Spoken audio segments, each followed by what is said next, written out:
Welcome everyone on the panel and those joining us from around the globe for Global Student Chat. It's really great to be back after another year, and today we have once again collaborated with MediaSmarts to talk about media literacy for Media Literacy Week.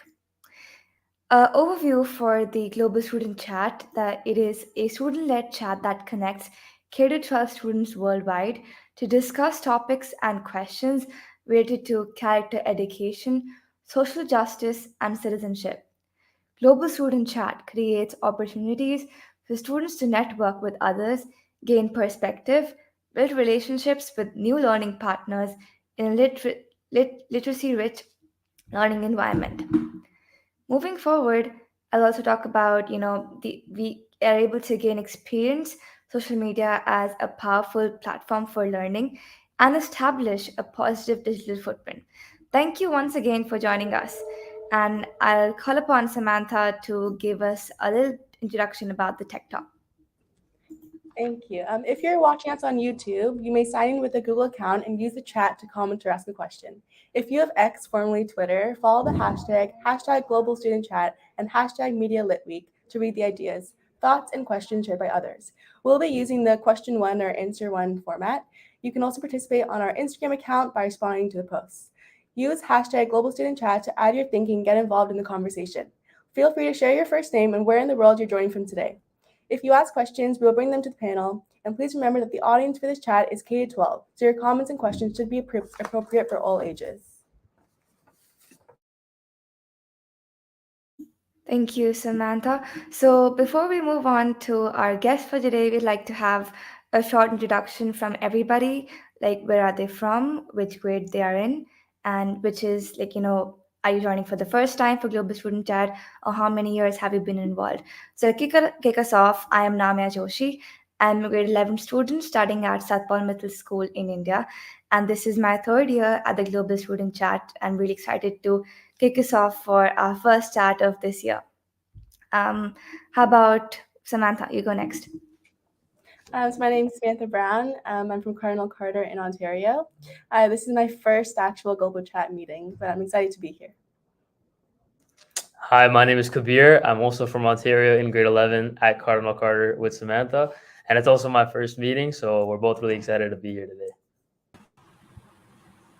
Hi everyone, this is Parishi. I'm a grade 7 student in Sunbeam Bhagwanpur, India, and this is my second year at Global Student Chat.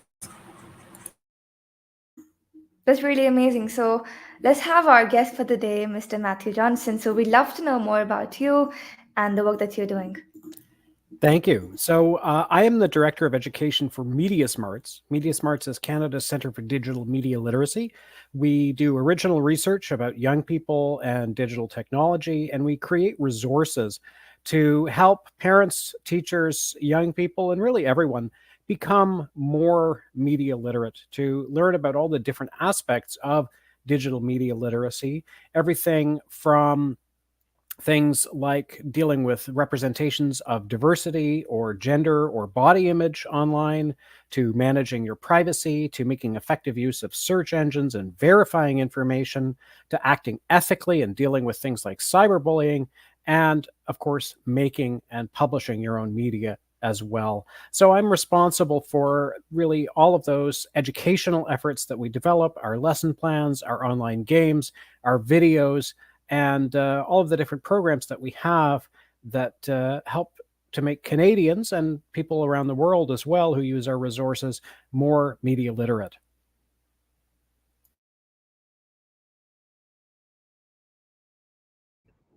That's awesome.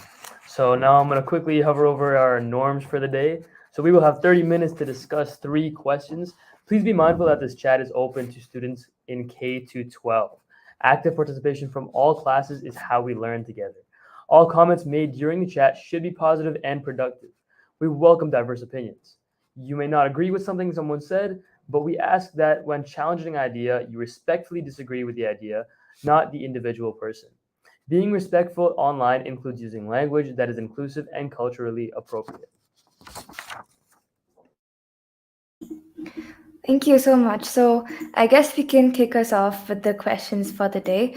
So the first question is, What are examples of how media making apps and tools can be used to create positive experiences or content? Well, according to me, I believe that media making apps and tools empower individuals to create positive and impactful content across diverse social media platforms. For example, in education, you can create educational videos and interactive infographics, simplifying any complex concept, and it also helps to enhance student learning in the classroom. We can produce short films, animations, as well as podcasts to convey inspiring stories and motivate people through our content. People who are, very enthusiastic in art and design can inspire and uplift others through creating visually striking content. These media tools, become a force for change and advocacy as documentaries raise awareness about social and environmental issues to bring a positive change. They contribute to health and well-being by sharing fitness routines and health recipes, promoting physical and mental well-being. And if you talk about community building, is also fostered through live broadcasts like this one and collaborative projects as well. People, vlogging and basically making travel vlogs and virtual tours transport viewers to different places and cultures, igniting a huge, sense of exploration in people who are watching that content. So, in a sense, I'd say these tools are potent instruments for personal development, inclusivity, and also promoting positive news, acts of kindness, and charity. They empower individuals like us to share our stories, insights, and values with the global audience, making the world a better place and sharing our insights with others so that they get inspired to share their insights as well.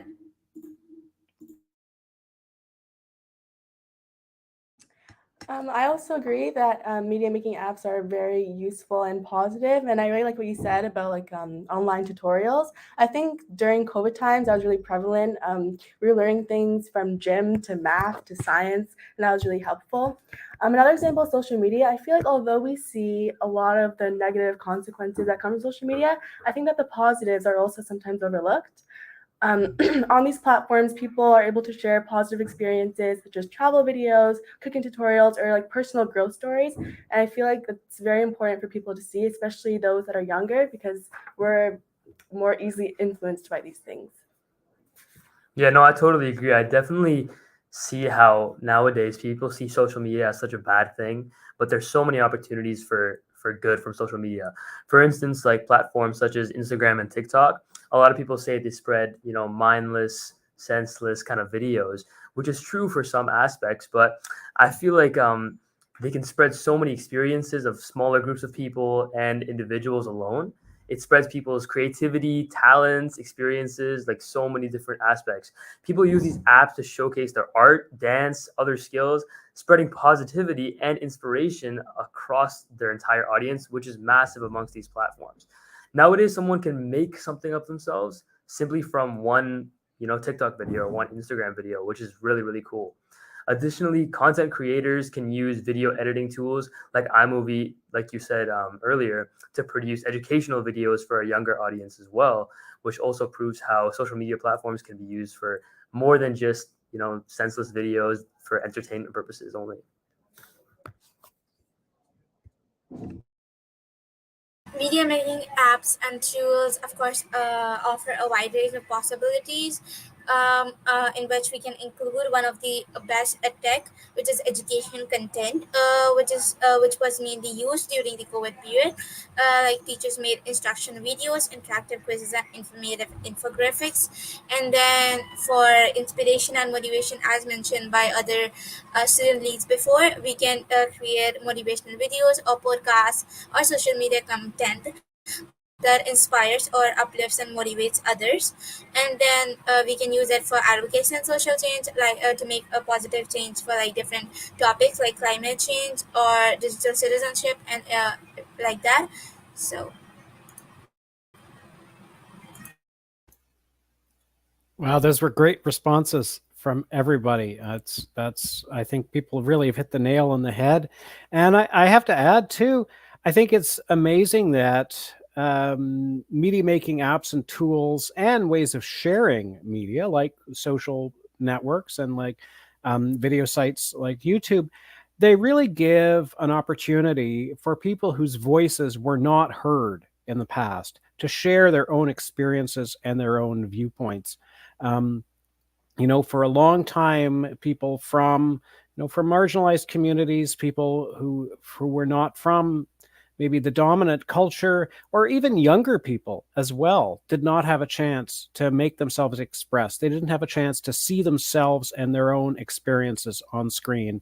And, there are challenges that arise because of how much easier it is to create and share content now. But I think on balance, it is a wonderful thing because it gives so many people who never had a chance to be heard before and never had a chance to see people like them on the screen, it gives them a chance to get themselves and their word out there. Truly, I think everyone here agrees to that. So, moving on to the next question, how does digital media influence our perceptions, beliefs, and feelings about the world around us?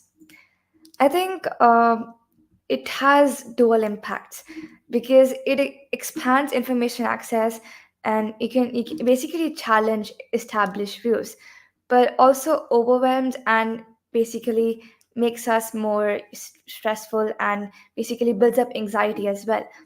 I think algorithms make people more polarized by showing them what they already believe in, and they're avoiding different opinions. Like if they had a specific opinion and they watch certain videos that have different opinion than those that they actually have, basically that can have hampered their knowledge and try to change their opinion. Social media in a way distorts reality, fostering feelings of inadequacy, jealousy, and even emotional content spreads rapidly, influencing collective emotions such as outrage. Misinformation creates confusion, fears, and most importantly, I'd say cyberbullying harms self esteem, again, causing anxiety and depression. But as it is said, like every coin has two sides to it, it is also, I'd say, positively, digital media raises awareness of social issues, fosters empathy, responsibility, and most importantly, serves as an educational tool as well, which is able to inspire curious minds and helps them to become the change makers in the future.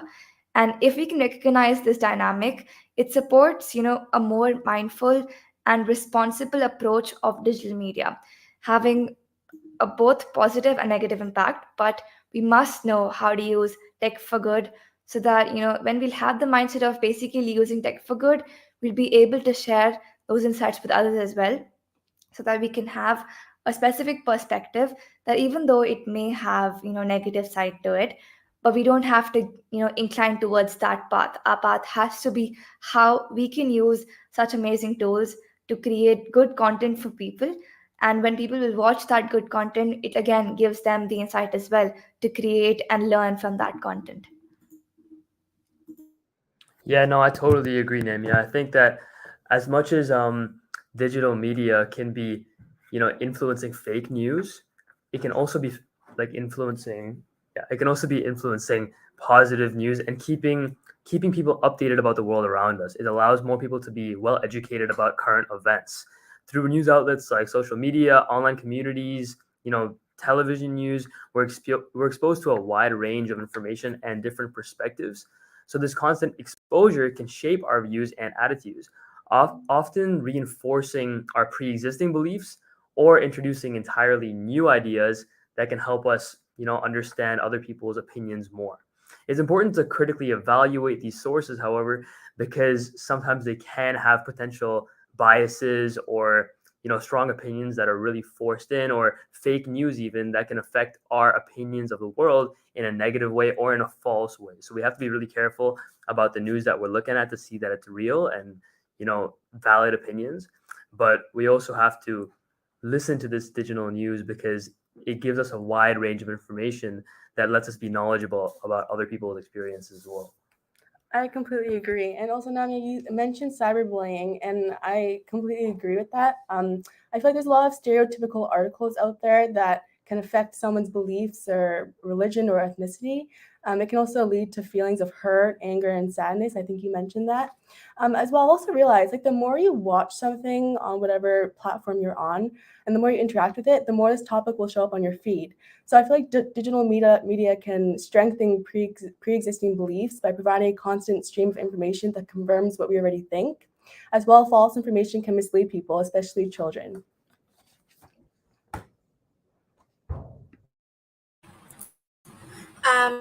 I totally agree with all three of you. As mentioned by you about biases, I like to add that the algorithms that suggest content similar to what we have already seen can reinforce our existing beliefs, potentially deepening our biases. And one point that's really important is the mood and well-being of us, which is the content we consume online, and that can affect our mood and mental well-being. Whereas positive content can boost our mood and make us happy, while the negative or the distressing or the fake ones content can contribute to stress and anxiety. And one thing that we are all taught in school is about privacy and security. It is the way that we interact with digital media can impact our privacy and online security. Sharing personal information or engaging with risky strangers or online behavior can have many bad consequences. And is about that digital media can evoke strong emotions. As mentioned before, that digital media is a double-edged sword. It can expand our horizons and connect us to the world, but it can also shape our perceptions, beliefs, and feelings in both positive and negative ways. So we should always be mindful of the content we consume and always critically evaluate the sources and understand the potential impact on our emotions and beliefs in the digital world. Yeah, great answers. Great. It's so encouraging for me as an educator to hear you guys and hear how much you guys know, how much you absorbed. I agree completely. You know, the one thing I want to add is really not just digital media, but media in general. It does influence how we see the world on a fundamental level. We tend to instinctively we imagine that when we're watching media or consuming media, we imagine that we're looking through a window at the world as it is. But of course, we're not. We're looking at a picture that's been framed, where every part of it has been carefully chosen, or in some cases, created out of nothing by the media creators. And that's where media has the most impact on us, not with specific ideas, not getting us to believe or think specific things, but in giving us a sense of what reality is. And that, of course, is particularly true when we're talking about something that we don't have a lot of real world experience about. So, for most of us, probably everything that we know about mountain climbing, everything that we know maybe about certain kinds of wild animals, everything that we know about certain countries, everything that we know about the criminal justice system, most of that is going to come from media. But of course, it may not be accurate and it may not be representative, because something can be true. You might see something that really does happen, but how representative it is. So you might see a shark attacking a person, but that, even though that does happen sometimes, it's not representative of the average shark human interaction. It makes sharks, by the fact that media selectively show us sharks being dangerous to humans, it gives us um, a distorted sense in this example of how dangerous sharks are. Uh, and there's a wonderful expression that is media does not tell us what to think, but it does tell us what to think about. So, where media does have an impact on us in general is not giving us particular ideas or making us think particular things, but in telling us what is worth talking about, who is appropriate to be a main character or a protagonist, who is appropriate for a news story to focus on, and who isn't. How should we look at certain things? Do we look at them as health stories, or do we look at them as crime stories? This very subtle way is in some ways much more powerful. And that's why we really do have to start with that fundamental idea about media, that reminder that what we're seeing even if it is news or documentary, it still was selected for us. It was composed for us. Even if it was composed from things that are real, it still isn't going to be giving us the full picture, and it doesn't replace learning the facts about a topic. Absolutely, I agree. That is not always, not what to think, but it tells us what to think about. As you said, that basically media frames a picture for us where different elements are there, and we're able to learn, new information from each element. So if we would have, some information that we might not be knowing about, but through media and basically different kinds of media giving us different perspectives actually helps us to, know both sides of the story and create our opinion by listening to different opinions. I think I'd agree upon what you just said. So, moving on to our third question for the day is, how is AI making it even harder to know what is real and fake online? What are the strategies we can use to detect AI? I'd say AI poses a growing challenge in distinguishing real from fake content online, because we've been able to see like people these days being stuck on Chat GPT, Bard, like so many platforms where if you're just getting one question assignment at school, you type it out there, get it done, or just rephrase it and then submit to your teacher. It's basically killing the creativity of human mind. And if it comes to real and fake online, I think it's felicitating the creation of fake videos and audio recordings, making it difficult for us to understand what is real and what is fake. Like I just recently saw an article where like a person was giving an online interview, and there was human AI generated content where if somebody was asking the question, automatically according to the question AI was generating a voice answer for that. So again, that raises a lot of concern for accuracy, for credibility, and of course for if is it like real or fake or not. But for every problem there has to be a solution as well. So I think the first step that we have to take is educating ourselves, being very much aware about latest AI trends and what techniques are creating misinformation, recognize them, and when we know about them, we can combat them using AI detection tools like if you have received, any content online, so you can put that in AI checker and it gives you, from which sites and which sources which it has been taken. Um, we also have to be very cautious about sensational content online. For images, use like Google reverse image search to see if the image appears elsewhere online as well. Most importantly, verifying the source is important. And I also say look for content that seems unusual or has very inconsistent elements with it, which may have like mismatched audios, videos, and that creates mismatched structures in sentences as well. So again, there are different things that keep on coming up, which again have to be used for the positive way. Like you can actually use ChatGPT to create PPTs as well.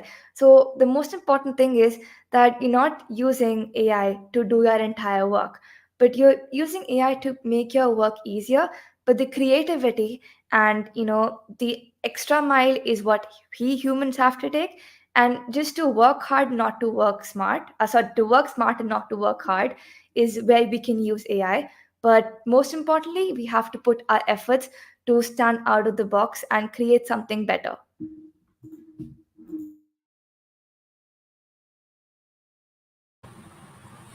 I totally agree with you, Namya. And I also had to mention this Google AdWords image search, which is used to find the original source of images. One thing is that AI generated images do not have a source, while the real ones have, so it's a really good tool.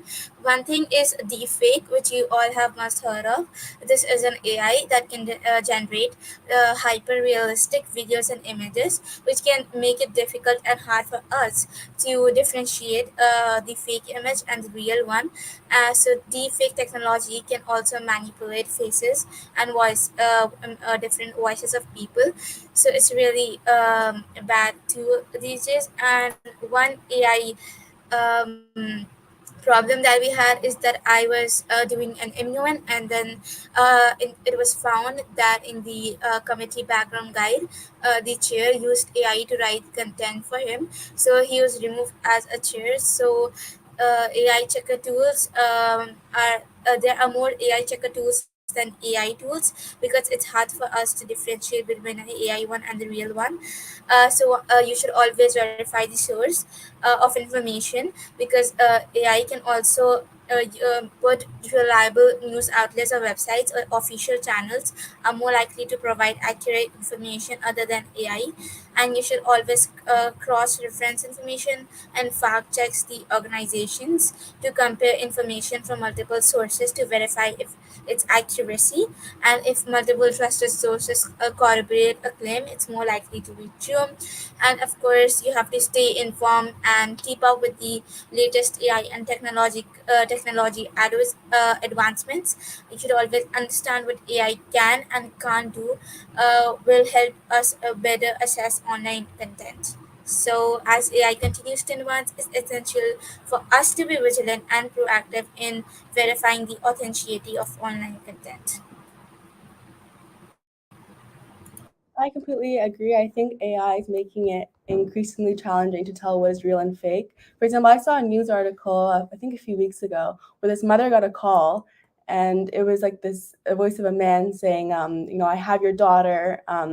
Give me this amount of money, and I'll release her. And like the voice of the daughter was actually in the background. So that's an example of AI being taken to an extreme. I think the best way to detect AI, for example, for articles and images and things like that, would be to verify and examine the source. And ensuring that you are using a well-known source is very important, especially for school. Yeah, you know what? That's interesting. I saw the exact same video on the news where the mother was convinced that they actually had the daughter. And then when she called the daughter's cell phone, the daughter said, "I'm totally fine." And just from one phone call, the AI was able to take the voice and use it. And like what Paresh was saying, deepfake is so realistic, you can't actually like realize what's true and what's false. But I think the AI that affects our age the most would be AI platforms such as ChatGPT affecting written work. So when it comes to school, the most work that we're handing in is not going to be video work where deepfake can be used, because that's much more complex. But we do a lot of written work and written projects and essays, and it's so much easier for ChatGPT to write that for many students. And I think an issue with ChatGPT is the fact that it's so hard to detect. You can use these platforms and these like ChatGPT Zero platforms, which can detect if an AI is used, but at the end of the day, the student can always just say, "I wrote it myself, you have no proof." And they don't actually have proof, because if they typed out the same thing, it would come up as, AI detection. It just depends on your writing style. So the only way to truly detect it is by the teacher's knowledge of how the student usually writes and their previous assignments, which kind of becomes unfair on the teacher's behalf, because the student can have an argument with the teacher and the teacher can't really prove, if the student's incorrect, which really makes ChatGPT lose people's creativity because they can keep getting away with using it. I do think that these platforms can be used for good in some sense. Like ChatGPT, for example, could be used for brainstorming. If you're working on a creative project, maybe you're building a bridge design or something like that for a tech class, you can use ChatGPT to give you, the multiple options of bridges if you've never been exposed to that kind of field before. But for the most part, people take it too far and have it do the entire project for them, which just becomes a whole other issue within itself. Yeah, I think that in 5 or 10 years, things like ChatGPT are going to be the way calculators are now. I'm old enough that I can say when I was in high school, we weren't allowed to use calculators in math class because it was seen as too important for us that we knew how to do the arithmetic. And now that you guys are in school, you have to do the arithmetic yourselves up to a certain point. And after that, your teachers assume you know how to do it and you're allowed to use calculators.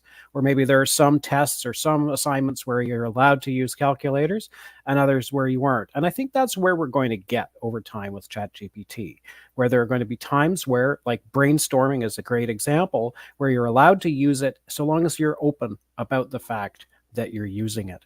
I want to go back though to that thing you mentioned about the phone call, about how that one phone call, because I do also want to point out that in that scenario, one phone call was also enough to verify that it wasn't real.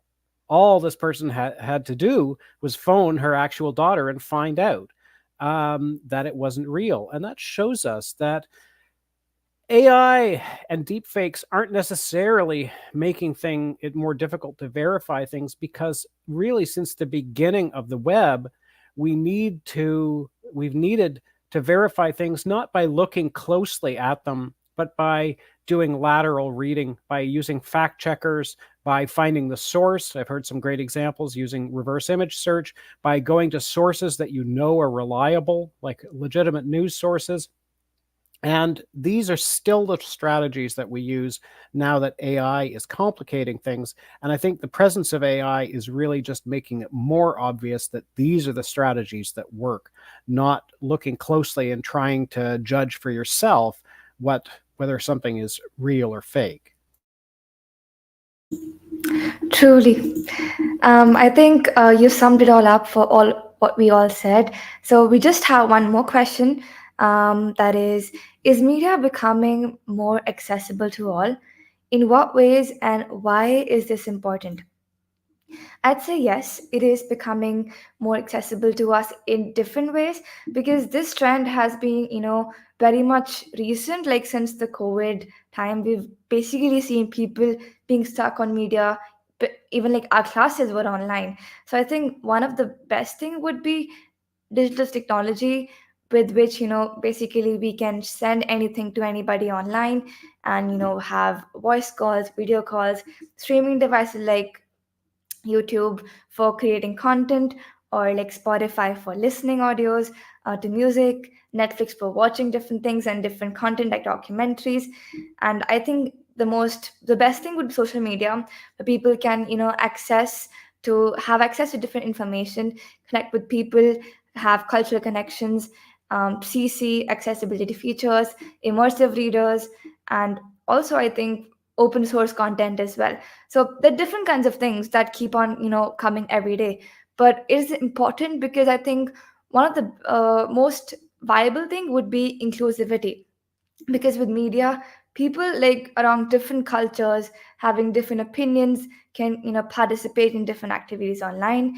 It gives them the voice to speak out their opinions and share their voice. When like face to face, people might not be comfortable, but online they have the access, and they also get the confidence to share their views. At the same time, they learn how to respect the opinion of other person as well, like agree or disagree. And I think also cultural exchange would be one of the things, because we might not be able to travel across the world, but through media and digital media we can connect with people online, learn about their culture, share ours. And lastly, empowerment as well, like through online digital media modes, we listen to TED Talks, or we share our insights with people online. So it helps us to learn from them as well as share our thoughts with them. So that's how with media we learn, share, and grow together. So there's still work need to be done to make it accessible to all, but with continuous technology developments, I think with more accessibility requirements, one day it might be very much accessible to people, but we are seeing it becoming accessible to people nowadays as well. I completely agree with that. I think that there's more ways too that media is becoming more accessible to all. For example, I didn't realize, like I didn't notice captions before on videos and shows and YouTube videos, but recently they've added not recently, but in recent years they've added captions, and this makes it accessible to people who, for example, speak other languages, but also to those that are deaf and hard of hearing. So I think that's a pretty great invention. Yeah, no, I'm going to keep it short and sweet. I agree. I think media is becoming so much more widespread across the world. Like the smartphone is probably the most owned item by everybody in the world. Everybody has a smartphone. Everybody knows somebody who has a smartphone. Everybody should know somebody who has a shared computer, etc.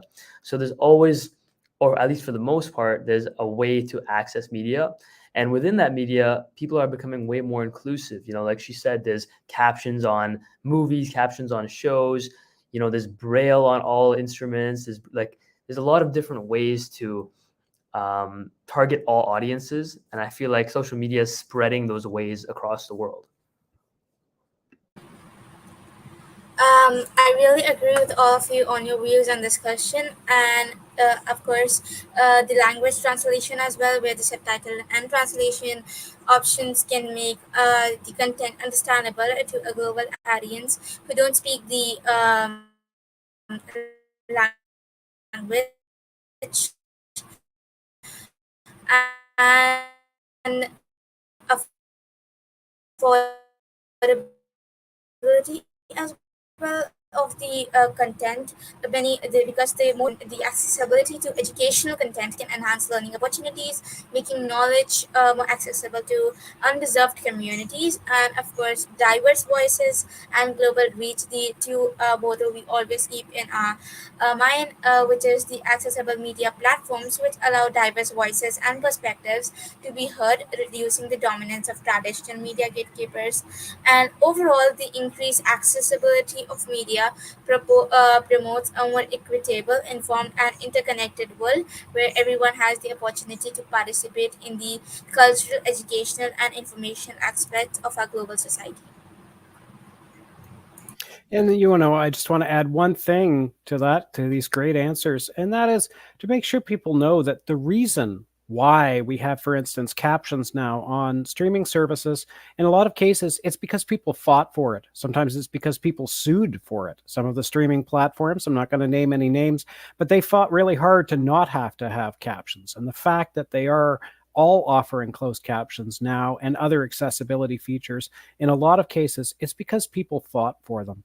And it's really important for everyone to know that even young people, even if you're not old enough to vote where you live, you still have power. You still have influence as a digital citizen, as a consumer. You can have an influence on the platforms. You can have an influence on what your governments do, because there are a lot of technologies that are still not accessible to people with different disabilities or to people who maybe don't speak a European language. There are still parts of the world and even parts of Canada that don't have adequate internet access. And so this is something that all of us, we need to, of course, be grateful for the people who fought for this, but we need to keep fighting to make sure that everyone has the access they deserve to all kinds of media.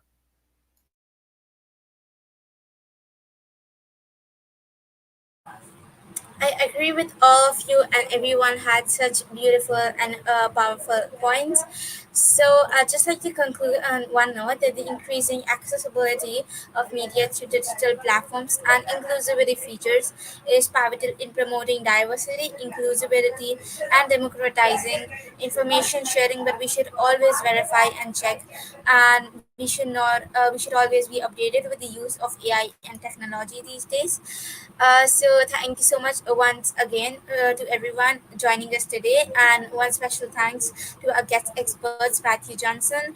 And I just like to tell you about the social media ambassador program. So, which is if you are a digital leader or want to become one, you can hashtag Global Student Chat is always seeking student social media ambassadors, and this information can be found on our website globaledsschat.com, and we are always looking for students who excel or are looking to grow their digital leadership skills. And please keep up the conversation going by answering a slow chat question for the rest of the month, and be sure to use the hashtag global student chat so our team can interact with you. And please follow us and connect with us on social media, the website global@sschat.com, X formerly Twitter, Global Student Chat, Instagram, Global Student Chat, and all of our live chats are available every time and anytime on our YouTube channel. And thanks once again for joining us, and we hope to see you next month on November 14, 2023.